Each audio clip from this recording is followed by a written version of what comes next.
Praise the lord. ఈరోజు దేవుని వాగ్దానము, తేదీ జనవరి 13, 2026. విలాప వాక్యంలో 3వ అధ్యాయం 31వ వచనము. ప్రభువు సర్వకాలము విడనాడడు. ఆమేన్. ప్రభువు కొన్నిసార్లు మనల్ని విడిచిపెట్టినా పూర్తిగా విడిచిపెట్టేసేవాడు మాత్రం కాదు. స్త్రీలు కొన్నిసార్లు వారి ఆభరణాలను తీసి పక్కన పెడతారు కానీ పూర్తిగా వాటిని మర్చిపోరు కదా, లేదా చెత్తబుట్టలో కానీ విసిరేయరు కదా. ప్రభువు తాను ప్రేమించే వారిని ఎన్నటికీ తోసివేయడు. లోకంలో ఉన్న తన వారిని ఆయన శాశ్వత కాలం ప్రేమిస్తాడు. కుందేళ్లు వాటి బొరియల్లో నుండి బయటకు వస్తూ మళ్ళీ లోపలికి వెళ్తున్నట్టుగా మనం ఆయన కృపలోనికి వెళ్తూ అప్పుడప్పుడు బయటకు వస్తుంటామని కొందరు అంటూ ఉంటారు. కానీ అది నిజం కాదు. దేవుని ప్రేమ ఎంతో స్థిరమైనది, శాశ్వతంగా నిలిచిపోయేది. జగత్తు పునాది వేయబడక మునిపే ఆయన మనల్ని ఏర్పరచుకున్నాడు. రాబోయే నిత్య జీవితంలో శాశ్వత కాలం మనల్ని ప్రేమిస్తాడు.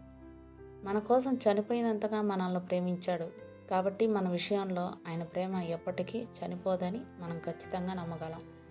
ప్రభు ఘనత అనేది విశ్వాసి యొక్క రక్షణతో ముడిపడి ఉంది. మహిమగల రాజుగా ఆయన తనకు కలిగిన అభిషేక వస్త్రాలను వదులుకున్నాడు కానీ ఒక విశ్వాసిని ఎప్పటికీ వదులుకోడు. యేసు ప్రభు మనకు శిరస్సు గనక ఆయన అవయవాలమైన మనల్ని ఎన్నటికీ తోసివేయడు. ఆయన వరుడు గనక తన వధువు సంఘాన్ని ఏమాత్రం విడిచిపెట్టడు. ప్రభు నిన్ను తోసేశాడని అనుకుంటున్నావా? నిన్ను ప్రదానం చేసుకున్న యేసు ప్రభు గురించి అంత చెడ్డగా ఎందుకు అనుకుంటున్నావు? అలాంటి తలంపులను దూరంగా వెళ్ళగొట్టు. అవి నీ ఆత్మలోనికి మళ్ళీ ప్రవేశించి తిష్ట వేసుకోవడానికి